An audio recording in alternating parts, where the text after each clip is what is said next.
Welcome to Be the Good with Kate, the show that leaves you inspired to find your passions and help others along the way, because we all have the power to make a difference. Decided to rebroadcast some Be the Good with Kate gems for a bit here in between our usual Friday new releases. So if you missed these the first time, now you get to hear from these inspiring folks. And if you have been here the whole time, first of all, thank you. And second, if you're like me, hearing something again is when the ideas really start to stick.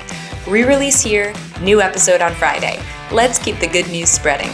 Click that subscribe button wherever you are listening right now to be notified when new episodes are released. Or if you prefer an email notification, head to katechericello.com/bethegood to get on that list. The links are in the show notes. Enjoy. And as always, I love hearing from you. Reach out anytime. Today's guest on Be the Good with Kate is Dr. John DeGarmo, and he is the director of the Foster Care Institute, founder and national development director of Never Too Late, residential group home for boys, author of multiple books. His TEDx talk, Children in Need, Children Ignored, can be found online, and John and his wife are recipients of the Good Morning America Ultimate Hero Award, the Up With People Everyday Hero Award, and their city's Citizens of the Year Award, among many other honors. Now, this is just a tiny bit of information on John, as he is going to fill in the gap on a lot more, including the fact that he is a foster parent himself, and his rather unique background that includes something that I know well called Up With People that I have to make sure he brings up here today. So, Dr. John DeGarmo, thanks so much for being here. Thank you for the opportunity. Thank you so much. You bet. So I give a little bit of information, but please tell everybody more about who you are and what you do in your own words. Oh, thanks for asking. So yeah, Dr. John DeGarmo, founder and director of the Foster Care Institute. I really never planned on being a foster parent. I believe so many of the myths and misconceptions that are associated with that so many people believe. And, I met my first wife, who's from Australia. We met traveling the world, singing and dancing and Up With People many years back, fell in love, got married. And our first child died of a condition called anencephaly, or some pronounce it anencephaly. It's a condition where the brain or skull never truly forms. And my wife was in labor for 92 hours. And that really led me to a time of anger. I ignored my grief, and I dived into anger. I was just angry. How can this happen? How can this happen? So years later, we moved back to the U.S. to pursue my dream career at that time. And I ended up teaching in a rural high school setting in middle Georgia. A lot of kids coming through my classroom who had issues of attendance, issues of behavior, academic issues. And I kept asking myself, what's going on? Why so many in this small town? And then I started meeting a lot of the families, and I recognized, you know what? It just starts in the home. And for some of these kids, it's generational apathy, generational poverty, generational abuse. At that point, my wife and I had 3 healthy children, and we talked about, hey, how do we help these kids? We lost our first. We are here to serve others. And I recognize, this generational poverty, this generational apathy, this generational abuse is placing so many children in harm. 5 million children in America every year experience domestic violence in their own house, which means it happens in every single community. And I also recognize that then, like right now, as you and I are having this discussion, there's a child out there right now who's really hoping or praying that someone's going to help them. So I went to my wife and said, you know what, we've lost our first child. We have other kids now. How can we help these children in my classroom? So that led to the discussion of foster parenting, which led to the doctorate and all the books and, traveling the nation and globe, working with agencies. And I'm really driven each day to make the system a better one, not only for the children, but for the foster parents, the birth parents, and for society in general. Amazing. Did you know much about the foster care system before you ended up at this school? No, I believed so many of the myths and misconceptions attached to it. I believed the kids were bad kids. I believe the foster parents were crazy people. That part's kind of true. You got to be a little bit crazy to bring children in your house with issues of anxiety, anger-related issues, sleep management. We've had as many as 11 kids in our house at the same time because there's not enough home. And that's not a normal lifestyle. It's not a normal lifestyle. I didn't know anything. So, those classes prepared us somewhat. But there's, the classes and paperwork and reading books can only prepare you for so much. And then you get that child in your home, that first placement. I recognized in 20 minutes of my first placement that, oh my gosh, I'm not ready for this. I'm not prepared for this. What is this child saying and doing? It was tough. Yeah. Wow. And tell the audience, because this is just fascinating from your bio too, how many children you've had in your house now over the years. We've had over 60 children come through our home over the years, as young as 27 hours old, and as old as 18. We've had as many as 11 at the same time. We had 7 in diapers at one point, which was very messy, let me tell you. And we've had them as little as a day and as long as 2 years, and everything in between. Wow. Now, how did the Foster Care Institute come to be in your life with all of this? So I finished my doctorate on foster care because my doctorate was, I was teaching while becoming a foster parent, and I recognized my fellow teachers don't know anything about this. I didn't. So I thought, how can I bring together caseworkers, foster parents, and educators all together to help the children who are slipping through the cracks? 55% of youth in foster care, when they transition out of the system, 55% drop out of school. 65% end up homeless. 75% end up incarcerated. Only 6% go to college. Only 2% earn a 4-year degree. So I thought, how can I bring these educators, teachers, and foster parents together to help the kids? And then when I finished the dissertation, the doctorate, I thought, you know what? I'm loving writing. So I kept writing books. And then a lot of agencies said, hey, can you help us? And that started the Foster Care Institute. I wanted a one-shop stop, if you will, for all things foster care, bringing it in from a couple different perspectives. All the data and the statistics and that kind of thing. Also the real life personal experience of someone who's lived it 24 hours a day, 7 days a week, 365 days a year as a foster parent. Wow. Your path is, interesting in of itself, beyond interesting. But now, how has it been having your biological children there and the children you've adopted, your whole family unit, but now having the kind of transience of having other people be a part of their family for periods of time? How has that, I'm just curious, I guess the question in here is, how has it affected or helped your children to grow or your family to grow? Anything to comment on there? I hear a lot that many prospective foster parents are afraid of being foster parents because of their own children, how the kids coming into care, into the home, placed in the home might affect their family dynamics. For me, it's been wonderful. Beside the point that we've adopted 3 children from the foster care system. Now we've experienced four failed adoptions, which was hard for all of us. So my family's doubled in size, but I couldn't do without my kids, quite frankly. There've been times where little kids been placed in our home and they're filled with confusion. They're scared. They're frightened. They don't know why they're here at our house. They don't understand. Maybe their parents made poor choices.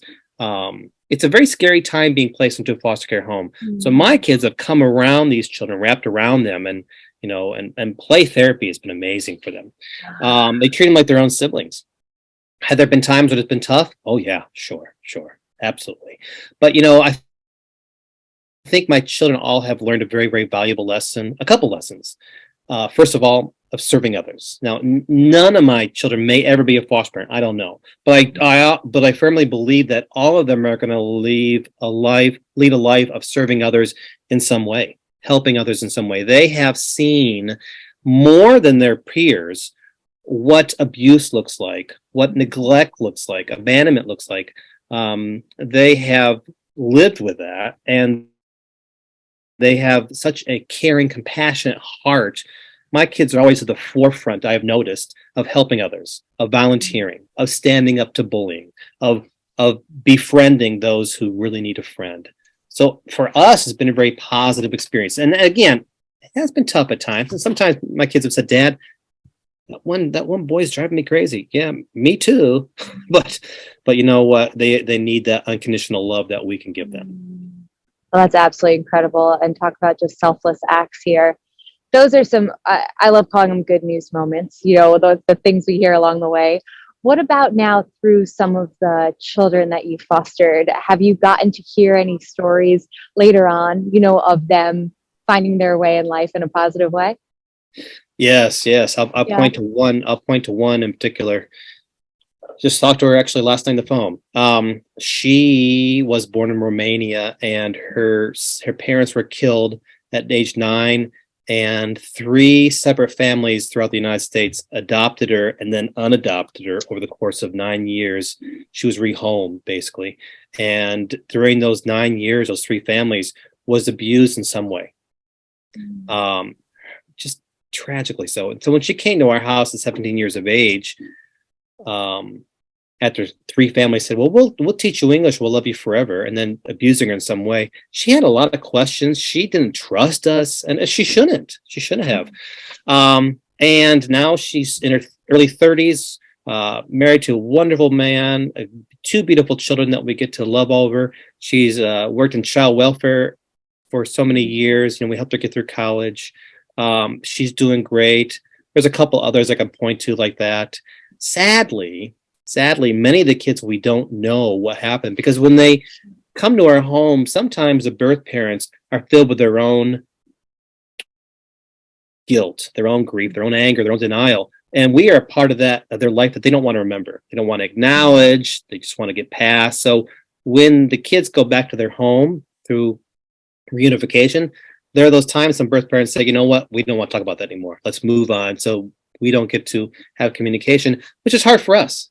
Because when their birthdays come along, or holidays coming along, or things like that, we're thinking about them, remembering them, and that can be a time of grief for us. Because when they come to our house, I believe that children in foster care need 3 things: they need stability, they need safety, but what they need more than anything else is unconditional love. They need us to love them with all of our hearts.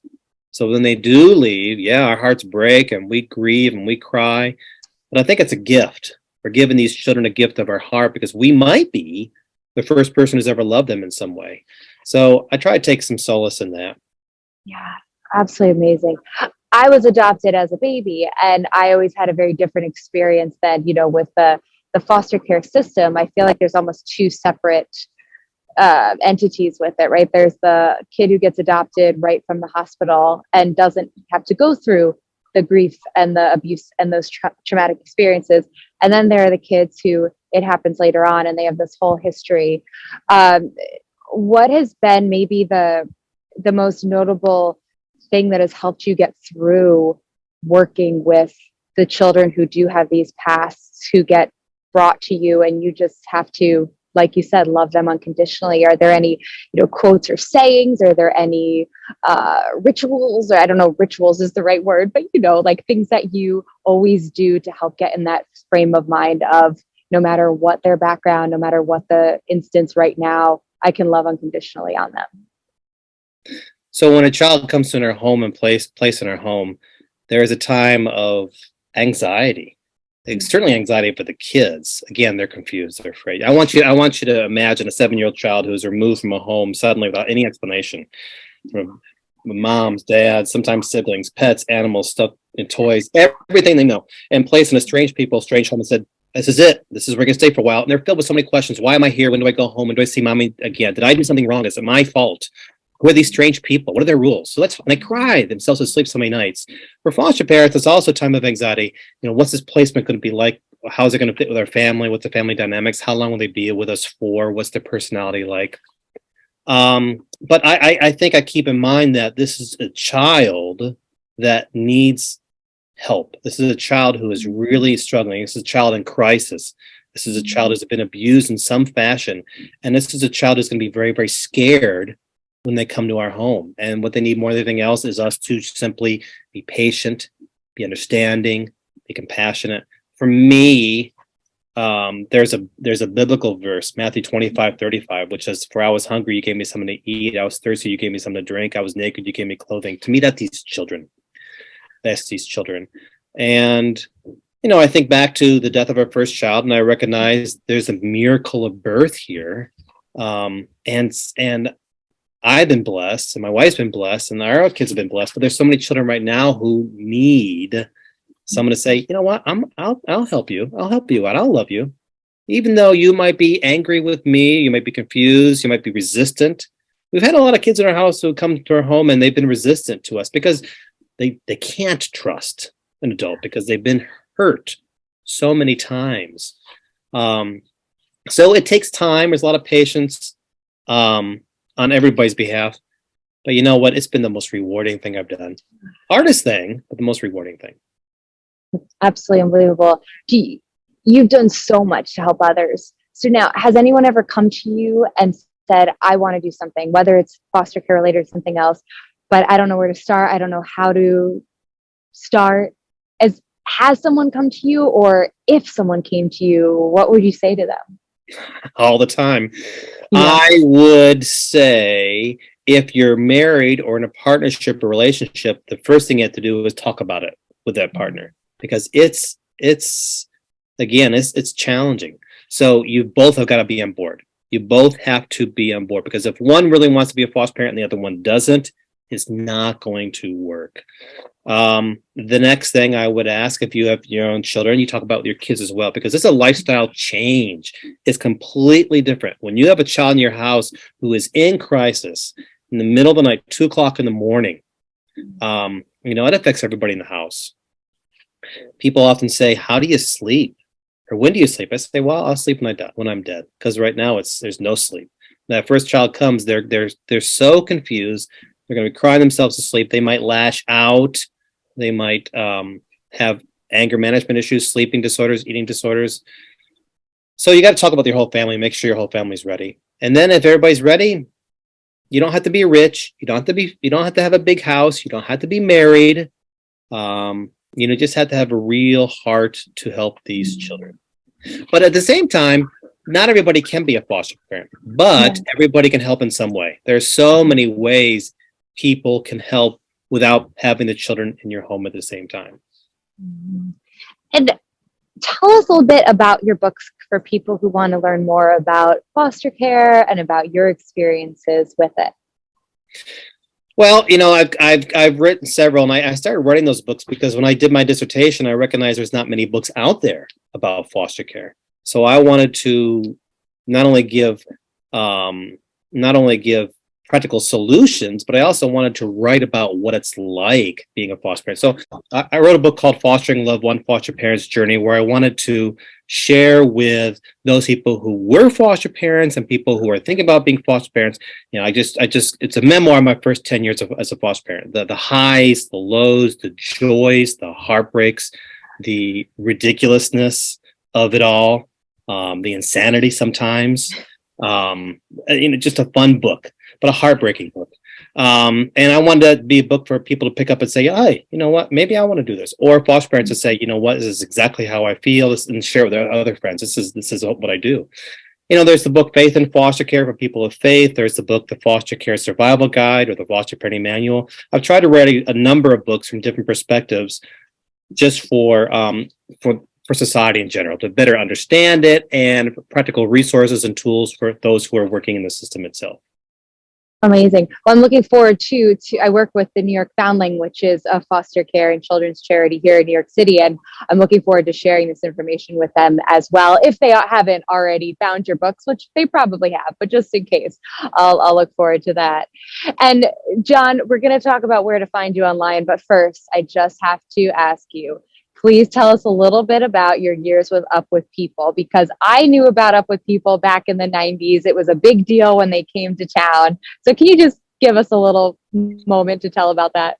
Sure. So 1990 was the year I traveled, and I was with, maybe about 120 others from 27 countries.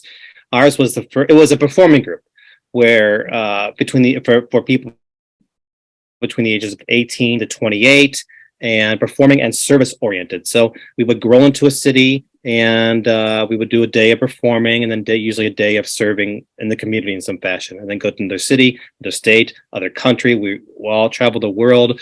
Our cast was interesting. We had the very first Soviets join, and this was in 1990. So the Soviet Union was crumbling, and we had some Soviets with us. That was fascinating. We had an East German with us, which was fascinating.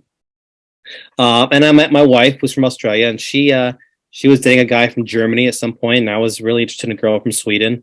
But we recognized, hey, we both speak the same language. maybe be easier for people together. So. Well, thank you. I had to hear a little bit about that. John, please tell everybody where they can find you online, find your books, find more about what you are doing and foster care resources. Oh, thanks for asking. The Foster Care Institute, a quick search online, Foster Care Institute, or Dr. John DeGarmo, foster care expert. And there's everything there for those who are considering becoming a foster parent, for those who are foster parents, social workers, caseworkers. And I just want to add this if I can. I said it earlier, there's 5 million children experience domestic violence in our nation every year. There's 300,000 children victims of human trafficking. There's 500,000 kids in foster care system. There's 800,000 children missing every year. All of this to mean that as we're having this conversation right now, there are children out there who are being abused, abandoned, neglected right where we live. And sometimes within our own family that we don't want to recognize. I call human trafficking America's ugly secret. It's horrific. We don't want to talk about it because it makes us feel uncomfortable, so we ignore it. And that's kind of like foster care in general. We don't want to talk about these issues because it makes us feel uncomfortable. So whether you feel you can be a foster parent yourself and have the children placed in your home or help in some other way, there's so many ways each of us can help a child in crisis in some way, whether it is providing backpacks filled with hygiene items or school supplies at the beginning of the year, whether it's adopting a foster family in the holiday season and helping with gifts for them, whether it's being a mentor or tutor, whether it's if you have your own small business and hiring them to teach them important work skills or social skills or living skills. There are so many different ways. And that's just the tip of the iceberg that we can help a child in crisis in some way. And I think we're in a time right now where that's pivotal. We're seeing a rise in teenage depression. We're seeing a rise in teenage suicide. Teenage suicide is up 51% right now over the last couple of years. And children are in need more than ever. Children flooding over the border. We're seeing opiate epidemic, where the children, their parents are dying or being incarcerated. There's such a need right now for someone to say, you know what, I'm going to help a child in crisis in some way. I'm so glad you talked about some of the tangible ways that people can help too, because I think that often we get overwhelmed with that idea of like, well, I feel like I can't do everything. So then I don't know what to do. I won't do anything. So I'm so glad you talked about some of those ways. And there are organizations all over the country. And I'm sure you talk about some extra resources and putting people together on the website. And if people want to reach out to you, should they go through your website contact form or email or what's best? Pick up the phone, give me a call. The phone number's there. Shoot me an email. Find me on social media. Absolutely. And you're right. There are many organizations, not just nationwide, but in every single community as well. So if you don't know where to start, if you don't want to come to the Foster Care Institute, just pick up the phone or do a search online for your local child welfare agency in your community. Say, hey, how can I help? And they'll connect you. Dr. John DeGarmo, thank you so much for being here. And more importantly, thank you for what you're doing to help so many children and families. My pleasure. Thank you for the opportunity. Thanks for tuning in. If you found this helpful, a 5-star review, like, or comment means the world to me. And if you found insight in this episode, chances are someone else will too. Share with a friend to give them a boost today. Until next time, I'm Kate Cherichella-Tente, and this was Be the Good with Kate.